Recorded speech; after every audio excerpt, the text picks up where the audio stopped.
आदरणीय जयंत पाटील साहेब किंवा कुठे काल मला दिसले टीव्हीवर म्हणलं आता ते मी इथंच आहे म्हणलं ते एक दिवस मुंबईवरनं माझ्या अगोदर आले.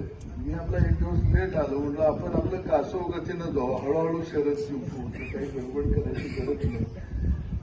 आणि म्हणून मी कदम साहेबांनाही म्हटलं की त्यांना तुम्ही आता काल कसा निरोप पोहोचत आहे बघा. म्हटलं काल थोडं काही गडबडीमध्ये ते असतील, पण म्हणलो निरोप द्या. पण मला सकाळी मी फारसा लेट येत नाही, पण 2 कार्यक्रम ओळखून मला वाटलं तुम्ही टायमिंगमध्ये येत आहे का नाही. म्हटलं जरा उशीर होईल म्हणून मी उशीर आलो. पण अलीकडे काही का असे ना त्यांचं जरा टायमिंग ते अचूक धरायला लागलेले. कारण अलीकडे ते टायमिंग चुकून याची दक्षता फार घेतील, पण कधी तर टायमिंग चुकवत जावा म्हणजे आमचाही नंबर लागत नाही. पण मग काही हरकत नाही. शेवटी तालुक्याचा एक विकास झाला पाहिजे ही भूमिका लोकप्रतिनिधी म्हणून त्यांची आहे, लोकप्रतिनिधी म्हणून माझी आहे. शेवटी घार आकाशी उंच उंच कितीही तिनं भरारी घेतली तिचं लक्ष पिल्यापाशी असतं.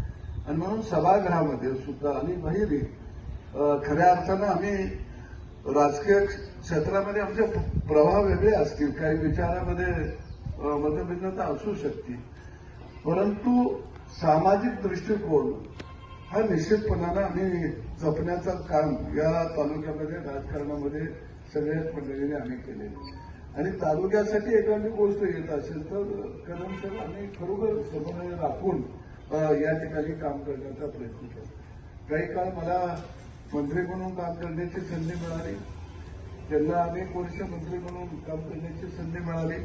परंतु या कालखंडामध्ये कधी आम्ही वैचारिक आमचे मतभेद असतील, परंतु आम्ही मनाचे मतभेद कधी आम्ही निर्माण केले नाही. काही गोष्टी वैचारिक मध्ये काही प्रश्न तालुक्याच्या बाबतीत तयार झाले असतील, म्हणजे मी त्यांच्या तोंडावर संपूर्ण विषय की आम्ही बसून की आपल्या तालुक्याला विकासाच्या दृष्टिकोनातून आपल्याला कसं पुढे घेऊन जाता येईल.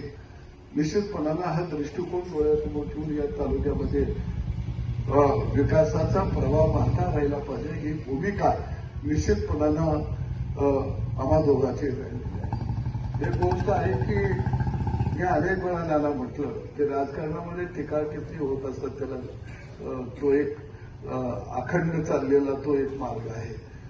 परंतु मला बापूंच्या मार्गदर्शनाखाली मला काम करण्याची एक मोठी संधी माझ्या आयुष्यातून मला मिळाली.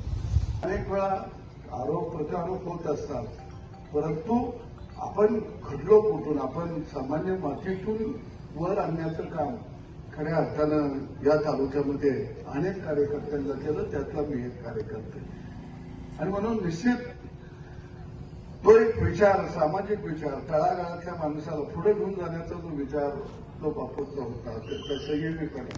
म्हणजे मला खरं म्हटलं तर बापूंच्याजवळ आम्ही एवढा सहज बसायचं, एक राज्याचं नेतृत्व, पण कधी त्यांच्या भाषणामध्ये सुद्धा टीका टिप्पणी मला कधी दिसायची नाही. फार संयमी मृदू पदानं खऱ्या अर्थानं बोलायचं. त्याविषयी जयंत पाटील साहेब तुम्ही जरा तरी कोपर करा आमच्या टीका टिप्पणी करता, पण बापूंच्याकडे काहीच नव्हतं.